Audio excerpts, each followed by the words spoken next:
જય શ્રી કૃષ્ણ, જય માતાજી મિત્રો। તો આજે આપણે કરવાના છે મેથીના ભજીયા અને કેરીની ચટણી। તો ચાલો હું તમને બતાવું રીત કે લોટ કેવી રીતે બંધાય ને ભજીયા કેવી રીતે બનાવીશું આપણે। તો વિડીયોમાં એન્ડ સુધી બન્યા રહેજો અને વિડીયો સારો લાગે તો લાઈક શેર ને સબસ્ક્રાઈબ કરજો। તો ચાલો હવે આપણે ભજીયાનો લોટ બાંધીશું। એક કઢાઈ લઈ લીધી છે આપણે, એમાં ચણાનો લોટ નાખીશું। હું કોઈ માપ પ્રમાણે નથી લેતી, અંદાજ પ્રમાણે જ લઉં છું। એમાં આપણે જો આ ધાણા ને મેથી ધોઈ લીધા લેશે આપણે, તો એ નાખી દઈશું।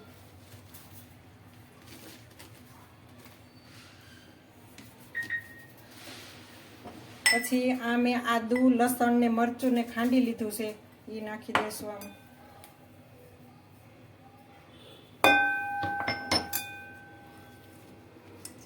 તમે જોઈ શકો છો આદુ લસણ ને મરચું।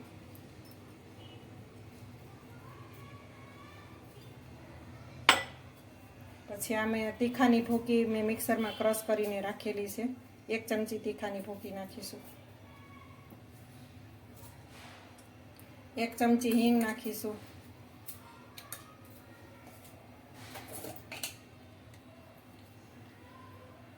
આટલી નાની એવી અડધી ચમચી ટાટાના સોડા નાખીશું।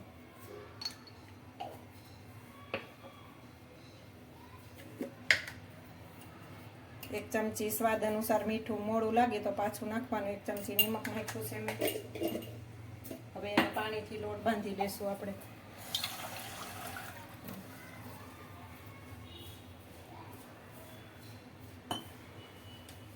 પહેલા પાણી નહીં નાખવાનું, પહેલા આપણે લોટ આવી રીતે કરી લેવાનું। ધાણા અને મેથી ધોયેલા છે એટલે પાણી છૂટું પડશે।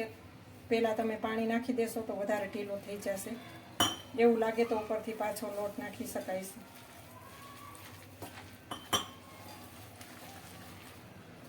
લોટ ઓછો લાગે છે, હું લોટ નાખું છું પાછો।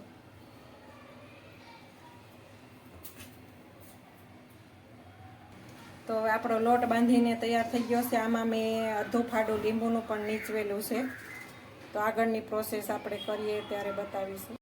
જો આપણે આ કેરીની ચટણી બનાવેલી છે, જે આપણે કેરી હોય ને એને ખમણી અને સુકવણી કરી પછી એને ખજૂર ને કેરી ને ગોળ ને ત્રણેયને બાફી નાખેલો છે। પછી એમાં મેં મસાલા કર્યા છે, નિમક નાખેલું છે, જીરું નાખેલું છે, લાલ મરચું નાખેલું છે, પછી એમાં ગરમ મસાલો પણ નાખેલો છે।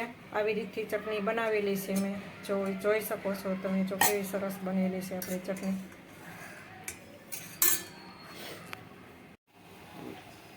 તો ચાલો આપણે ભજીયા પાડવાનું ચાલુ કરીએ। અને તેલમાં મેં છે ને 1 ચમચી નિમક નાખેલું છે, જેથી છે ને ભજીયા તેલ પીવે નહીં અને તેલ ઓછું બળે। તો જો આવી રીતે આપણે જો ભજીયા એની જાતે જ પલટવા માંડ્યા છે, જો તમે જોઈ શકો છો।